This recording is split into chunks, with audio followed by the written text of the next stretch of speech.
cadre approach to the next door friendly neighbor.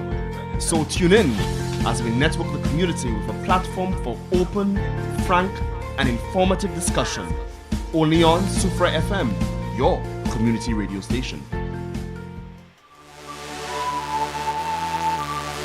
Welcome again, listeners, viewers. I am lovely Saint Amy Joseph. I'm filling in for Cabrina Epifan for today's edition of House Guests. Initially, we had on Miss Ulrika Frederick. Right now, joining me in studio is my guest, one of my all-time favorite personalities, Mr. Harold Dalsan. He is the president of the SMMA, Soufriere Marine Management Association. Mr. Dalsan, we'll do a bit of sharing, but welcome to the program, and of course, good morning. A blessed morning to all listeners. It's a pleasure to be on 88.5 this morning to share ideas and to help the community and all the listeners to have a better sense of understanding and appreciation for the SMMA, which I represent, what work we do, what do we do, how do we do it, what is it all about. We are of the view that very little is known about the SMMA, but the SMMA is a very critical and important organ, very agency and institution in the community, as we are responsible for the management of a very delicate and a very not really appreciated resource, natural resource of our beautiful island. So we are going to proceed, and as we go along, I'll provide as much information as possible. So this is your information session. We have so much to talk about: the mission, the objectives, the key initiatives, your achievements, some of your challenges, how people can get involved. But first, before we delve into all of that, I would like to introduce or have our guests introduce themselves. We have some very special guests in studio. Mr. Dalsan, I'll let you tell us a bit about who they are before they introduce themselves. Okay. Part of the work that the SMMA does is to facilitate research and create opportunities for university students throughout the world to come into in the SMMA and do what you call the internship. Incidentally, today is International Internship Day, and the three beautiful ladies and a handsome gentleman, they are coming from Japan. They are students coming from the University of Tokyo in the Marine Science faculty. And so they have come to St. Lucia for a short period of time to study what we are doing, to assist us also in the work that we do and give us ideas and new approaches to do different things. But as you know, they are students, they are looking for knowledge, they are doing research so that they can report and then upgrade their qualification. So I will allow them to introduce themselves. They cannot speak English very, very well. So if you see them in town, please give them a big welcome, because that's what we in Soufriere, that's what we do. We like to welcome visitors. They are not tourists, they are just students with the SMMA doing the research and doing the study. So I will allow, I don't know the name yet, to introduce herself. Okay. Hello, my name is Akane Sobo from JICA, Japanese International Corporate Agency, and we're from Tokyo University of Marine Science and Technology. And for me, Akane, I'm majoring marine policy and culture.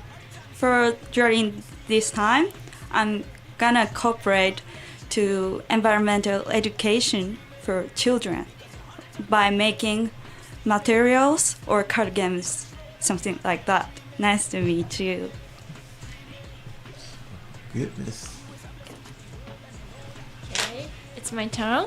Hi, my name is Ami Matsuzaki. Is from same university, and I major in marine resources and environment. So in this volunteer, I want to contribute to about marine environment. For example, in the St. Lucia, the ocean is so beautiful. As I see yesterday, it was so good.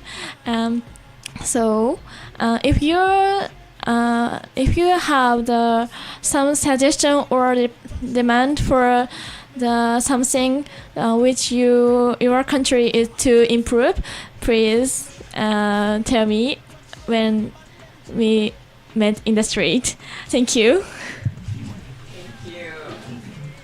Okay, it's my turn. I'm Wakashi Ozawa. I major in marine biosciences.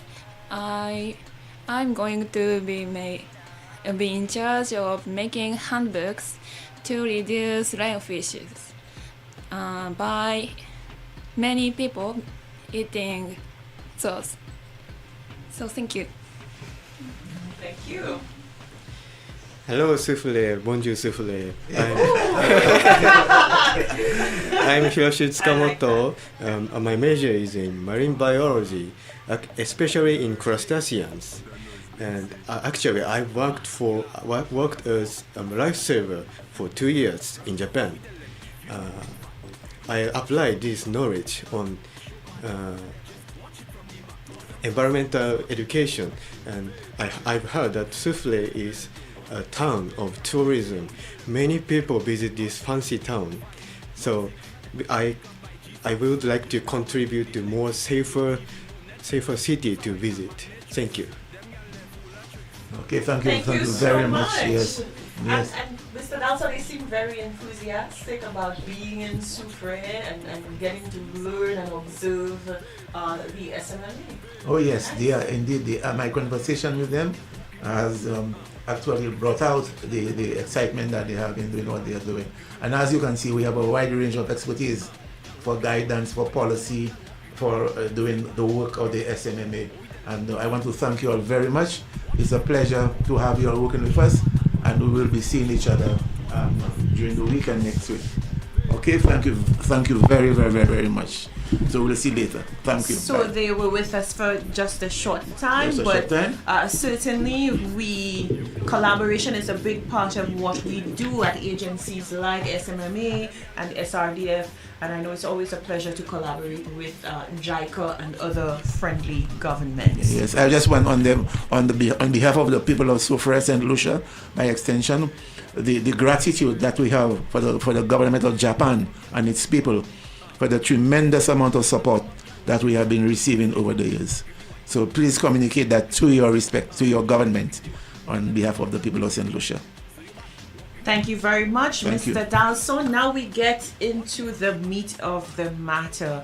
It's so important to raise awareness of the SMMA. So if you could just tell us, our listening audience, our viewers, the mission and the objectives of the SMMA. Well, the SMMA was established from 1995. It came out of community consultation with the fishermen, and it came at a time when the marine space was being looked at as an asset for development, for tourism, for the local people, for livelihoods on the whole. And if it is that critical, then therefore it has to be managed. So the policy directorate at the time designated 11 kilometers of the marine area of St. Lucia on the southwestern side, from Anse Blanc to Anse Savogne, as a marine area, as a marine protected area. Within that protected area, you have several demarcations. You have an area which is primarily marine related activities. That is where nobody would bathe there, nobody would snorkel there. It is really, really protected. That is where you have all of the coral reefs and the sensitive ecosystem within the marine space, so nothing happens there. Then you have a fishing priority area, an area designated solely for not solely, but primarily for the fishermen, so they can cast their nets, they can go there and fish. Then you have an area for yachting. That is where you put the buoys and the yachts when they come from St. Vincent or Martinique. They go there, so it's designated, they are assigned there. And then we have recreational areas like the beaches, Hummingbird Beach and Margaret Wood Beach and all of this. These are, some of them are multi-purpose, because at Hummingbird Beach is both a fishing priority area and also a recreational area. So if people are bathing and there's a catch, those bathers have to make space for the fishermen. That's an understanding.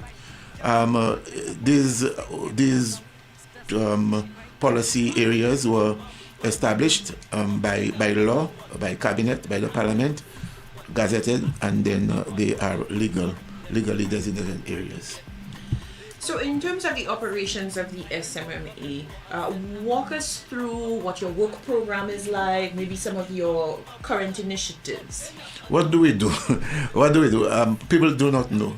Yeah, A lot of people don't know what do we do. They just see. We have seven rangers, and what they do, they go out there to prevent conflict. That's one of the main reasons, because it's any small area, small space that is highly competitive, where several users want to perform within it, there is going to be conflict.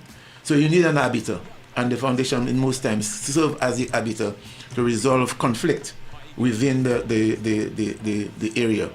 Presently, we are deliberating on an issue with Anshasni relating to the congestion of traffic flow within that bay. It's a disaster waiting to happen, and we're nearing the finalization of a new policy for operations within the Anshasni Bay. So that's an area of conflict that we have addressed. We also facilitate the yachts. When the yachts come in, we direct them where they can berth and so on. We install the moorings and maintain the moorings so that the yachts can berth. We collect what we call user fees. In other words, any vessel or traversing the marine park, the protected area, you pay $1 per person on the vessel. And that is problematic to collect, because some of these users believe that they are not supposed to pay for it. But that is wrong, because there are marine protected areas throughout the world. In Belize, in Saba, in the Grenadines, in everywhere around the world. And you pay.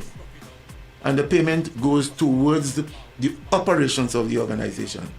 The SMMA doesn't get a subvention from government. We are self-sustained, and we get our monies from the collection of $1 for everybody who berths at the jetty. We collect the $1. And I said it's a problem to collect it, but we are taking measures right now to make sure people pay. Do you think it's a lack of awareness or just a general sense of entitlement? It's that and a bit more. It's that because the legislation to force people to pay was not there. From 1995, it was not there. We just put in place an amendment to the Fisheries Act to make it mandatory that once you cross or you traverse the marine park, you pay the fine or the fee imposed by the SMMA. And there are penalties to it. If you do not pay, then you are taken to court and you are fined I think it's either $5,000 or $10,000. That was not in place before. And it is a sense of I don't know how to describe it, where the operators of the vessels coming through the park, they have not developed a sense of appreciation for the protection of your marine space in which they operate. They do not know that we have our rangers going out there, diving deep with a tank on their back, looking at coral, cleaning coral, digging a hole in the seabed to put a mooring, putting pots to encourage juvenile fish to come and be protected from the lionfish out there. They do not know that we are going out there trying to destroy the lionfish, because the lionfish eats any and everything. A lionfish lays almost 1 million eggs in a year, and it's invasive. They eat anything, so they are depleting the fish stock. So whereas the fishermen go out there and they are not getting fish, not only because of overfishing, but because of the destruction of the lionfish. And that is why we have had 2 derbies, we call them derby, where the divers, the fishermen, they went out there, they caught lionfish, they brought it back on shore, we weighed the fish, and those with the most fish got the prize of 1,500, second place, third place, the biggest fish. I think there was a cooking demonstration. But then as the ring well. there was a cooking demonstration, how to prepare the lionfish. lionfish and to taste it. And you won't be surprised if we within it started about 8 o'clock and ended about 11 o'clock, bringing back to shore almost 350 pounds of lionfish within a short space of time. This tells you the number of lionfish. And the fishermen, they are not too inclined to catch them because to clean them is a problem. And these people, there's one person here, you're right, one of the she has the techniques, and anybody who wants to learn how to clean the lionfish, our rangers have also been trained to how to clean the lionfish. And JICA, their company, their government also sponsored a training program to teach about 7 young ladies in Soufriere how to clean the lionfish. Excellent. So definitely we can hear from you today just the scope of work that the SMMA has to do. Are there any other initiatives that the SMMA is currently undertaking that the public needs to be aware of? You mentioned your rangers, your yachts, the berthing, the collecting of fees. Any current initiatives? Yes, we have quite a few ongoing right now, and I want to mention this one. It is an initiative to restock fish in the Soufriere area, because the way we do it, once again, it is the Japanese government through the consultancy. They give us the technique as to what we do. You basically build a fish pot. We can use PVC. We use PVC pipes or wire mesh, and at the bottom you put conch shell. We go to library, we buy the conch shell, $5 for one. Then you put a layer of bricks, another layer of conch shell, and you drop it at the bottom of the ocean. And in no time, you get tons of juvenile fish. And if you go to Instagram and do a search for SMMA, you will see a picture of one of them to see the number of juvenile fish around it. And that one, the one you see on Instagram is in Library. But we have about 2 others in Soufriere, and we are going to be putting more. So how long will this project run for, and what's the overall goal? Are there any definitives in terms of we're looking at restocking to this or over this period of time, getting fishermen involved? What's the overall objective, the outcome? There's no specific time frame. We're going to continue doing it for as long as we get the resources to do it. I met a gentleman, he wants to start a development along the Chastney Road. Speaking to him, I told him so, and then he sent us $1,000. That's what we did. We used that money and we did too. So once we have, because it's going to be costly, because you have to buy the material, you have to get the conch shell is $1, and you need about maybe 100 conch shell in one of these units. So it's a bit pricey. Once we have the money, we are looking at the Barons Drive area in front of the Barons Drive to put about 5 or 6 of them right there. And we have one somewhere close to the base of the PT Piton. So it's ongoing. And it's something that people can get involved in, because as you indicated, somebody just donated to... Yes, by way of giving us the support, the hotels, the agencies, and we're not the only ones doing it. There is I forgot the name of the work from the beach, the Hummingbird Beach, Mr. Alexander and Mr. Ariste. They have such a program ongoing, but they're more specialized in coral restoration. Now we do coral restoration and the stock and restocking of fish, because in the same device we put we add coral to it. We take young coral shoots and then we tie it to the ropes. So when the coral then grows, then you form something like an umbrella with coral hanging over the net. We installed one not too long ago, and within a matter of 6 weeks, because Jackie and the guys went there and they took pictures, and we saw almost 15 young lobsters inside. 15 young lobsters, and of course, preying on the outside, you have the lionfish just outside of the device. So these are some of the things. We are restoring coral, which is so important. You cannot have fish if there's no coral. And the users of the sea, when your guests come to dive, what are they going to see? We are the ones creating the beauty. We are the ones creating the ecosystem. It's only fair you just pay $1. so we can sustain ourselves, pay our staff, pay our utilities, get more projects going, and move on. So that's one project. Another project we have right now is what we're doing right now. People do not know about the SMMA. So we have been on NBC, we went to the schools, and we have a beautiful lady from Soufriere, a well-talented lady, as our consultant, Wendy Jonai, and she's the one who has been doing that program for us. We will be on a radio station pretty soon. We'll be doing paraphernalia, we will be doing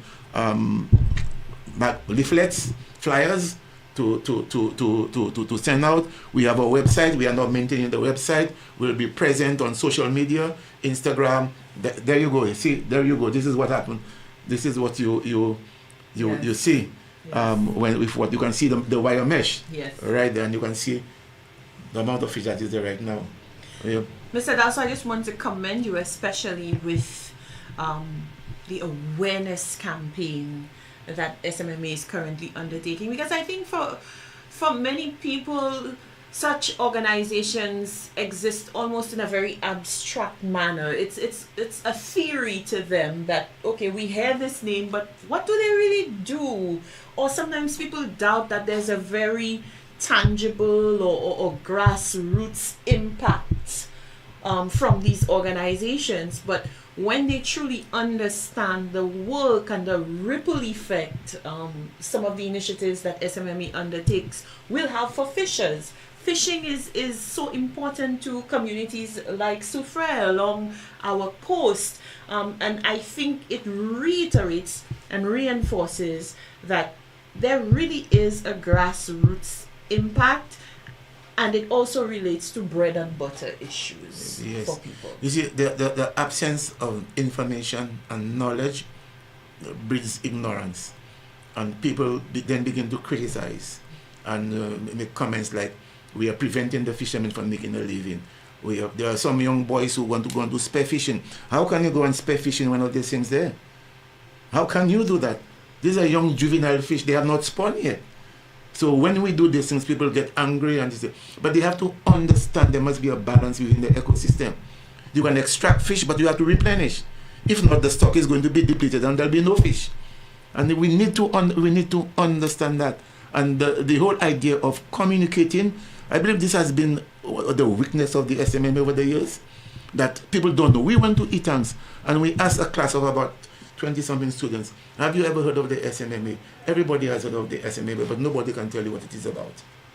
You went to the primary school, it was almost a similar situation. Almost a similar situation.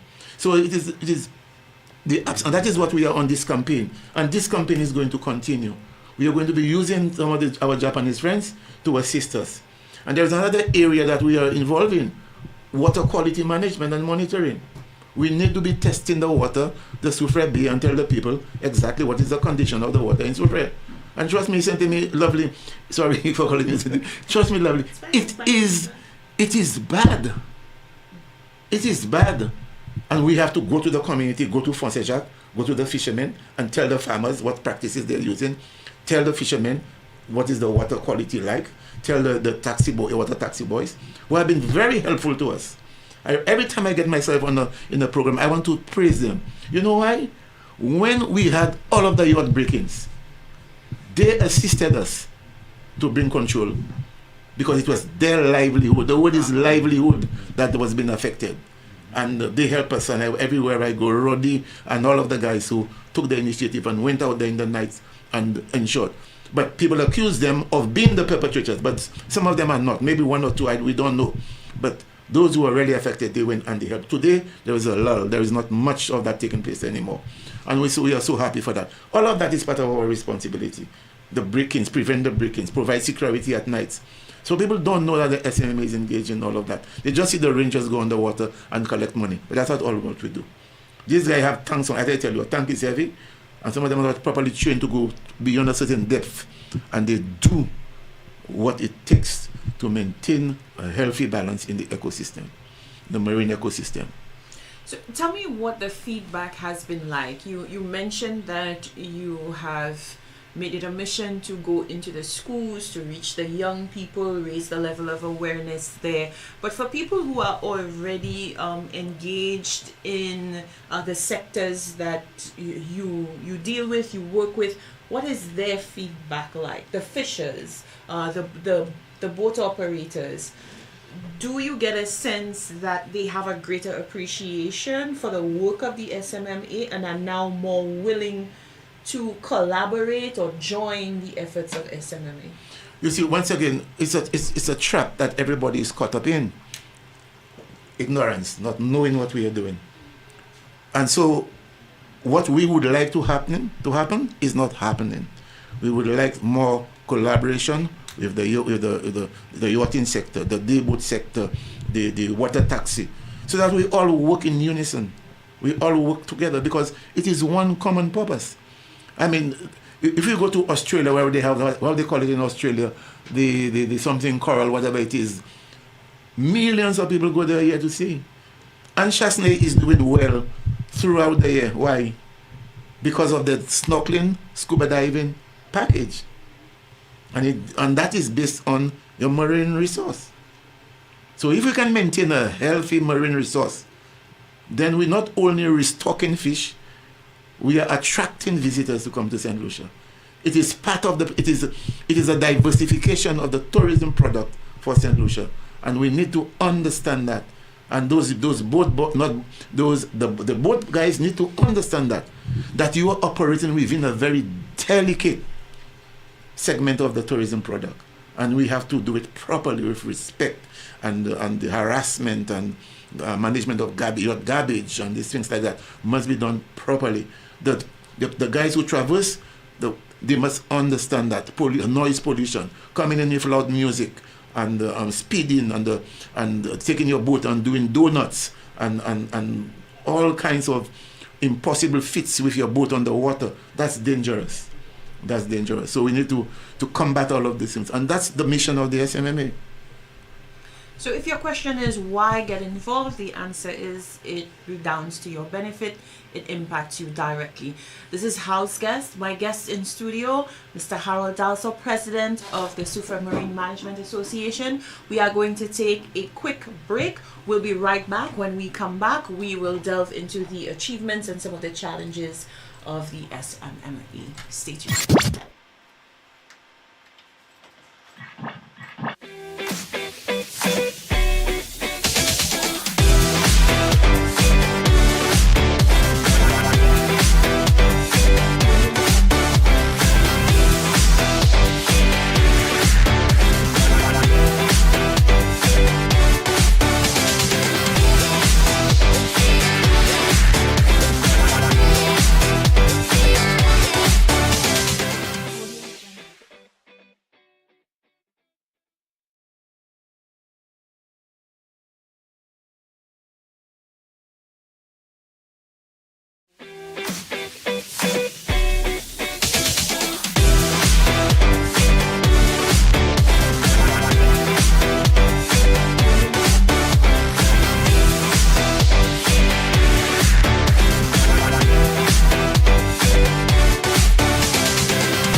And an academic transcript. The deadline for applications is Friday, the 4th of August, 2023. Your journey to success starts here. Take the first step and apply for the Soufriere Regional Development Foundation's University Scholarship today. La main propre, c'est chemin bonne santé. Il est absolument nécessaire pour laver la main si vous voulez une bonne santé. Quand même, si vous prenez glossitaine, ou ça fait ces bagailles là. Écoutez. Lavez les mains souvent et puis net avec savon après condition qui a Smma vermine. Par exemple, on pour laver la main après vous changer d'ailleurs pas, servir très vite, occuper les gens qui blessés et bien malades, après occuper les animaux et après ou entamer les ordi. Et si vous pas ni l'eau, vous ça servir ça yo kakouye hand sanitizer et bien alcool pour 30 secondes. Lavez les mains souvent. Ça c'est une manière pour empêcher maladie. Si vous voulez plus d'informations, criez Bureau Information Santé à numéro 468 5349. You asked for more live and relevant talk shows, and we heard you. 88.5 Soufriere FM presents House Guest, a brand new fresh fortnightly feature airing on Wednesdays at 10 a.m. House Guest will showcase a cadre of professionals from doctors and entrepreneurs to the next door friendly neighbor. So tune in as we network the community with a platform for open, frank, and informative discussion. Only on Soufriere FM, your community radio station.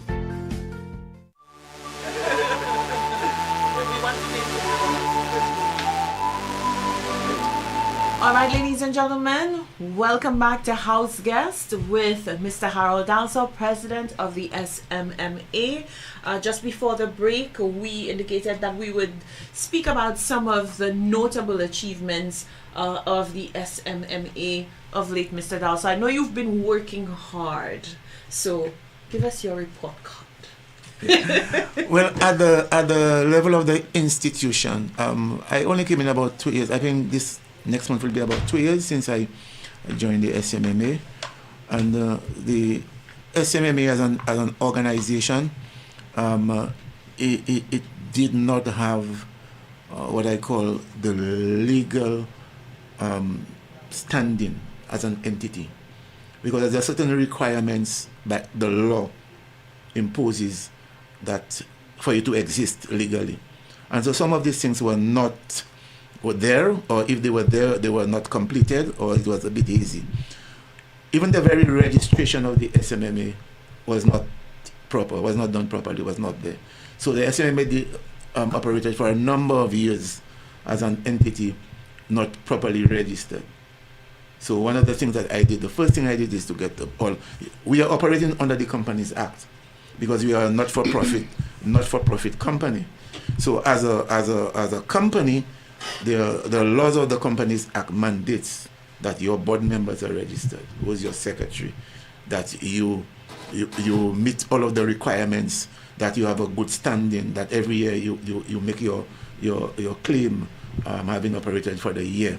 So that was a bit lacking, and we have reinforced that. We have brought it to, so you've gotten your house in order. In order, the house is right now, because the SMMA was designated as an Local Fisheries Management Authority. That's not what it is. It's a marine protected area. It's not, because we don't do much about fishing. We interface, yes, but we are managing marine. And so the legislation was amended about earlier this year to call the SMMA an MPA, a marine management. So we are now working on the regulations to govern that. There was no approved bylaws for the SMMA to operate as a company, and that makes it illegal. Okay. So we got a consultant through GIC. I want to thank GIC, this German company, and we paid the consultant, and the consultant developed all of the bylaws. So everything we do will be done within the confines of those regulations. In terms of the institution, from the SMMA has a lot of documents, like every organization, from the time of Kai Wolf. And these documents were there, but to access them was difficult. So we brought in a consultant, Ms. Jonna again, and she looked at all of the documents. And she coded them, and then she put them in files and folders, and in a manner that you can access them. You can retrieve them as easy. So maybe digitization. Well, she did both the soft copies and the hard copies. But we didn't have enough money to digitize the soft copies. But we did whatever, because we have... That's something to work on. Yeah, because yes. We got equipment from GIZ again, moorings and chains and things. And we repaired our moorings. That was our boats, our vessels. One of them was down. They didn't have an engine. We got an engine to restore, to put it back in place. And right now we are doing the communications outreach. which is that so far it has been very successful. And then we are going to look at our accounting system, and we are going to give a small consultancy to somebody to look at the accounting package and to see how best we can maximize all of what it has to offer. We never had a budget, so that will be prepared of the budget. Yesterday I had a meeting with all of the other MPAs in the region, and they are going to be supporting us to develop a management plan. So that is going to be looked at, and we're going to have there is a plan, but it's in draft form, never adopted. It's a very comprehensive plan, and we have to look at it and make it more user friendly, more interactive. So somebody is going to come in and do that. So at the institutional level, we have done that. We have taken care of the staff. When I came in, they were working 3 days a week. Now everybody, in a matter of months, everybody got back to work normally. They've gotten they negotiated increase in salary and retroactive payment. We give them small tokens when school is opening. As school is opening, everybody got a little $500 for their school children. Christmas comes, we give everybody a little based on what we make, what we have. So at the institutional level, in terms of the other areas of our operations, I told you what we do on the water, the monitoring on the water, the control of illicit activities. That is reducing, but we are not getting the cooperation of everybody else. So we are going to continue to prod and see how far we can go, and we really need the support. In terms of challenges, quite a lot of challenges. The attitude of the day boaters, those who operate them, those who make all of the money from the tourism, the same problem the foundation has, we have it too. That of non-compliance to make to payment. That's a serious problem. And I suspect the foundation and us will have to come together and take a real tough decision as to people who do not want to pay for the use of a facility or for crossing or traversing the marine park where everybody else in the world would pay for it. Then we have to get tough with them. But the law must be there. We have problems with young boys taking spare guns and going and shoot, spare fishing. And I said so on the radio program, on the TV program, and the parents of one of them said, they went by butcher's home and threatened to kill butcher. What we are saying is that spare fishing is illegal. You can only do spare fishing if you have a license which is issued by the Department of Fisheries. So if you go in the water and you are spare fishing and the rangers see you, they will take your spare gun and you can be charged and pay up to $5,000. And we are getting these young boys, and the very same thing we are doing, that is where they want to go and shoot. To go after the very tiny young lobsters. That's illegal for them to catch at this time. So that's an issue. We have issues with where people are just indiscriminately installing moorings. You just put moorings anywhere that they want, and it becomes their mooring, and they can take the yachts to the moorings and charge the yachts. That cannot be right. The only person to authorize the installation of a mooring is SLASPA. When we have to install moorings for our yachting, we write to SLASPA and ask for authorization to put it on the seabed.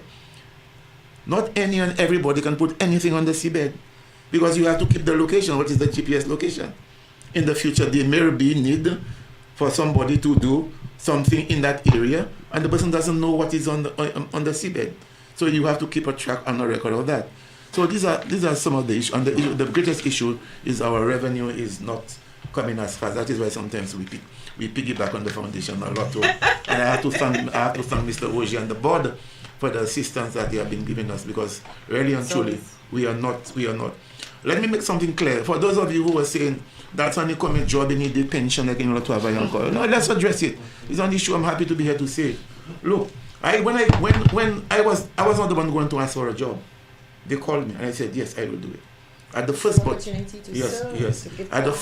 At the first board meeting, I told them that I am going to do it gratis. I don't want any compensation. I did it for a year, for nothing, because it was COVID. There was no money. I went back to every person owing us and made a deal. You owe 20,000, give us 10, and we write off the rest for you. So we were able to get that money. After a year, we were picking up. I'm a human being. I drive to Casper's to meeting. I don't charge. I wear clothes. I put perfume on me. I have to buy soap. I told the boy, please put a package for me. Because those who were there before me got up to $10,000 a month. The average salary of the manager, what I'm doing right now, is $7,500. So the board give me a package for $4,000. So I accepted that. So that is what I am getting. When they remove tax, I go home with about $3,000 something. Full disclosure. Full disclosure. And my salary is the third. There are 3 other staff members whose salary are higher than mine as a manager. It's full disclosure. So a lot of it is that sense of giving back. Yeah, it's giving back. Making a contribution. It keeps me occupied. I don't spend the whole day. I don't spend the whole day because I'm not being paid for a whole day's work. So I mean, it's good and it keeps me engaged and I love it. I love doing what I'm doing there. I love it. I love doing that than being a government minister, to tell you the truth. Well, I think from your days as a parliamentarian to now, I don't think anything has changed. I mean, being in the media landscape, being part of the media fraternity, you were always certainly one of my favorite people to interview. And I'm not sure if you know this, but you would actually stop work in the HTS newsroom when you were in Parliament. Winston Springer Jr., Alison Kentish, myself, we were like, Dalsan is coming on next. And we would ensure that we would do our work quickly because we knew we did not want to miss the contribution of Harold Dalsan in the Parliament because it would be funny, but it would also be poignant, it would be important, but you always had that comedic flair, and I think that's important because you don't take things too hard. You have that people's skill and that ability to have a laugh with people, the common man. You've never lost that humility. So it's great to see you making some sacrifices, even now in your current position, to say, hey, you know what, really and truly this is a $10,000 job, but I'm willing to do it initially for nothing and now at a very reduced cost because this is my way of giving back. Hats off to you, Mr. Dalsan. A lot of people look at me and they look at me as a very stern, unapproachable person, but that's not so. I don't know you to be that way. If you know me very well, you know how open and how humble I am to entertain people. Just that sometimes you've got to be tough. That. You've got to be tough on people begin to. Yes, sometimes you have to take overreach, a stand. Yeah. And I know that what you're hoping for is compliance. You're hoping for collaboration. But after you've exhausted all avenues to get people to comply, then it really and truly gets to a point where you have to enforce the law and you have to take a strong stance. But again, the ideal situation is that there will be collaboration and this joint effort to, as you say, protect our marine resources. And so I want to call on all of the stakeholders, all of the persons benefiting, the hotels. Thank you for those who are anxiously. Thank you so much for giving us assistance and working with us. Sugar Beach, thank you very much. Every hotel, we need to work together. I want to call on the users of those of you who have not been paid, the boat boys, the water taxi. I want to call on you. We're going to be inviting you to come to a meeting so as to sit down and tell us how much you can pay. If you're owing us 10 grand or 5 grand, okay, you don't have that money, but how much can you give us? Because we need to be alive. We have people, we have almost right now, we have almost pretty close to $400,000 out. Pretty close. And we can barely pay salaries and wages at the end of the month. Why? Because they refuse $1 US. $1 US. All they have to do, collect it from the people on the boat and pass it on to us. Some of them, they collect it and they keep it. And we have some very good people who pay. So we are going to be calling them and asking them, look, come and sit down. Let us have a chat. Let us talk. I have done it already. We got some money, but let us do it again, and thereafter we are going to be very strict because the law is going to be in effect, and I will not be speaking to you. You'll be speaking in the court of law. Thank you very much. We hope it doesn't get to that. Ladies and gentlemen, thank you so much for joining us, our listeners, our viewers. This has been House Guest on 88.5 Soufriere FM. My name is Lovely St. Amy Joseph. I'm filling in for Kabrina Epifan. She will be back for our next edition of House Guest. My guest today was Mr. Harold Dalsan, president of the SMMA. Make sure that you check them out on social media. You stay tuned to various platforms to learn more about the work of SMMA. Well, I just want to big up the staff, Jackie and Butcher and Devin and Paul and all of these guys who are working so hard, the staff, Vernet and Cleo. These people are working hard. These people are doing a great job in the background. Nobody knows what they are doing, but they are managing an institution that has so much responsibility for the survival of this country, and they are doing a very, very, very, very good job. So I just want to acknowledge them. So on that positive note, we say goodbye. The Soufriere Foundation wishes to remind the